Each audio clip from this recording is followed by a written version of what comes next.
महाराज ने किया उत्तराखंड के शाक्त, शैव एवं वैष्णव सर्किट पुस्तकों का विमोचन। प्रदेश के पर्यटन, धर्मस्व एवं संस्कृति मंत्री सतपाल महाराज ने मंगलवार को राजपुर रोड स्थित एक स्थानीय होटल में उत्तराखंड के पौराणिक धर्म स्थलों पर आधारित उत्तराखंड पर्यटन विकास परिषद के सहयोग से दिव्य हिमगिरी द्वारा प्रकाशित शाक्त, शैव एवं वैष्णव सर्किट पर आधारित पुस्तकों का विमोचन किया। इन पुस्तकों में प्रदेश के धार्मिक स्थलों के बारे में उनकी पौराणिक महत्ता के विषय में संपूर्ण जानकारी उपलब्ध कराई गई है। इस अवसर पर बतौर मुख्य अतिथि सतपाल महाराज ने अपने संबोधन में कहा कि उत्तराखंड आने वाले पर्यटक एवं यात्री चारधाम यात्रा के पश्चात अन्य पौराणिक धार्मिक स्थलों के दर्शनों के साथ साथ उनके बारे में जानकारी प्राप्त कर सकें। इसी को ध्यान में रखते हुए विभिन्न सर्किटों की स्थापना की गई है। प्रकाशित पुस्तकों में शाक्त, शैव एवं वैष्णव सर्किटों को शामिल कर धर्म स्थलों की संपूर्ण जानकारी दी गई है।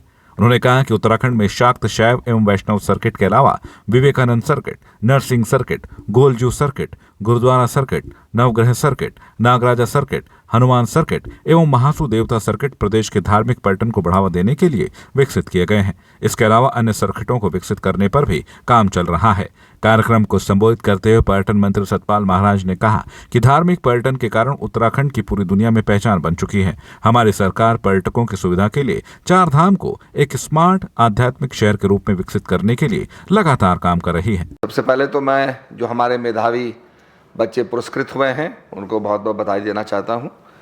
उसके साथ साथ मैं अस्थाना जी को भी बहुत बहुत बधाई देना चाहता हूं, जिन्होंने हमारे सर्किट्स को संकलित किया, लिपिबद्ध किया, उनके बारे में पूरा विवरण छापा।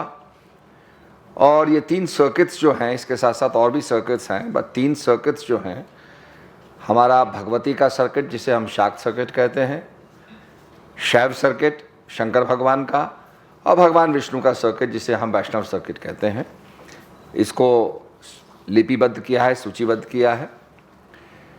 ये प्रेरणा मुझे स्कंद पुराण से प्राप्त हुई।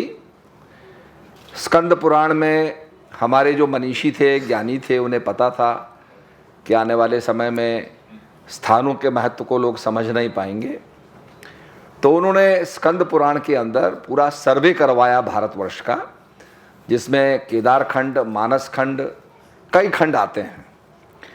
और वहाँ जो जो मंदिर थे उनका पूरा इतिहास लिखते हुए, क्या वहाँ का महत्व था, क्या वहाँ की चमत्कारिक घटनाएं थी, ये सारा लिखते हुए स्कंद पुराण को लिखा है।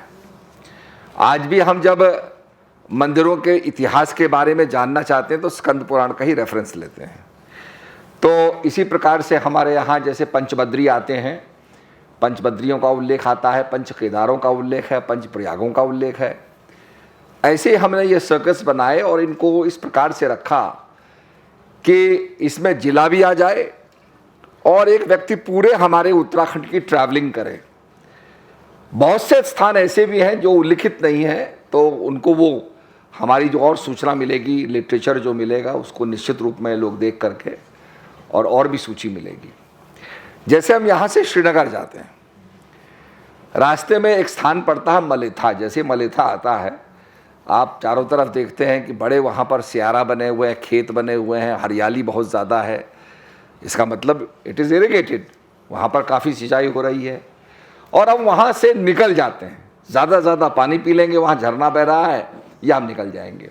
हम ये चाहते हैं टूरिज़्म में कि उस स्थान का, कि माधो सिंह भंडारी ने कैसे अपने पुत्र का बलिदान दिया था पानी लाने के लिए, उस स्थान को भी हम देखें, उसकी ब्रेवरी को और उसकी शौर्य गाथा को भी हम सुने और जानें कि किस प्रकार से अपने पुत्र का बलिदान दिया। और उसकी पत्नी ने फिर ये श्राप दिया कि आज से जो हमारे वीर योद्धा हैं, ये खड़ जो हैं, ये इनकी ये ना हो उत्तराखंड के अंदर। खैर चलिए, तो इस प्रकार से बहुत से स्थान जो हैं हमारे, जैसे अभी टिमरसैन महादेव का आया। Basically it was a unknown spot, कोई नहीं जानता था। मैं बहुत साल पहले गया था, करीब 25 साल पहले मैं वहाँ गया टिमरसैन महादेव में। वहाँ शिवलिंग बनता है ऑटोमेटिकली, जैसे अमरनाथ में शिवलिंग बनता है। आज हमें बड़ी खुशी है कि हमने उसको सर्किट में रखा। और निश्चित रूप में पांडव जब आए थे तो पांडवों ने वहाँ पूजा की थी। शिवलिंग का पूरा निर्माण होता है, उसमें वहाँ गणेश जी भी बनते हैं, कार्तिकेय भी बनते हैं, पार्वती भी बनती है और शिवलिंग का भी होता है, कई लिंग बनते हैं उसमें। तो वो भी ऐसा स्थल है क्योंकि वो नीति घाटी में है और आज हमारी नीति घाटी खाली होती जा रही है। ये जो सीमांत गांव हैं ये गोस्ट विलेजेस टर्न होते जा रहे हैं, खाली होते जा रहे हैं, बड़ा चिंता का विषय है।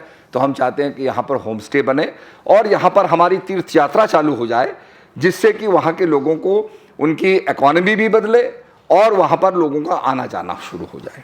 तो ये बड़ा इम्पोर्टेंट स्टेप है हमने, तो इसलिए हमने जो ये सर्किट्स बनाए हैं ये इस चीज़ को भी देखते हुए बनाए। उसके साथ साथ कसार देवी का उल्लेख मैं करूँगा। कसार देवी इज़ अ वेरी हमारे लिए तो एक वरदान है। कसार देवी के अंदर वैन एलन बेल्ट वहाँ पर जो है एक्सपोज होती है और वहाँ से एनर्जी निकलती है और वो एनर्जी आपकी हीलिंग करती है। अगर आप नंगे पैर वहाँ पर घूमें या वहाँ रहें तो द होल जो वहाँ की एनर्जी है वो आपके बीमारी को दूर करेगी, आपको हील करेगी। इस प्रकार का कसार देवी स्थान है। वहाँ पर बहुत से राइटर्स आए, बॉब डिलन वहाँ आया, जॉर्ज हैरिसन वहाँ आया, गोविंदा लामा वहाँ पर उन्होंने बहुत सी किताबें लिखी। Very spiritually charge area. और ये दुनिया में 3 जगह है।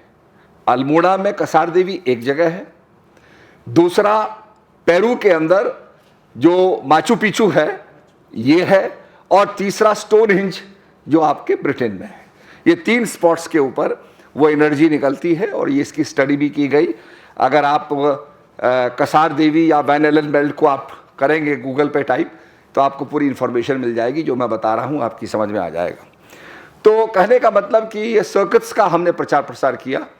और जैसे 12 ज्योतिर्लिंग हैं तो 12 ज्योतिर्लिंग को आप देखें तो ये भी एक पूरे एनर्जी एरियाज़ के अंदर से गुजरते हुए जाते हैं और इससे लोगों को पता चलता है। लोग कहते हैं साहब हमने केदारनाथ के दर्शन कर लिए, अब हम पशुपतिनाथ के दर्शन कर रहे हैं, और धीरे धीरे वो 12 ज्योतिर्लिंग अपने समय में कर लेते हैं। इसी प्रकार से ये जब हमने डेवलप किए उसके बाद क्या हुआ कि बहुत ज़्यादा मात्रा में आपके कुमाऊं के एरिया में लोग आने लगे। हमारी आदि कैलाश की यात्रा, उसके बाद गंगोली हाट की यात्रा बड़ी हमारी सफल हुई, चौकड़ी हमारा भरा रहने लगा। तो बहुत से यात्री जो कुमाऊं नहीं जाते थे, क्योंकि हमारे 4 धाम हमारे गढ़वाल क्षेत्र में ही पड़ते हैं, तो इधर ही का टूरिज्म ज़्यादा मैं समझता हूँ बूस्टअप होता था। पर इस सर्किट्स के बनने के बाद लोग कुमाऊं भी जाने लगे, आदि कैलाश की यात्रा बढ़ गई, बहुत सी हमारे वहाँ की यात्रा बढ़ गई। तो ये एक बहुत अच्छी बात है।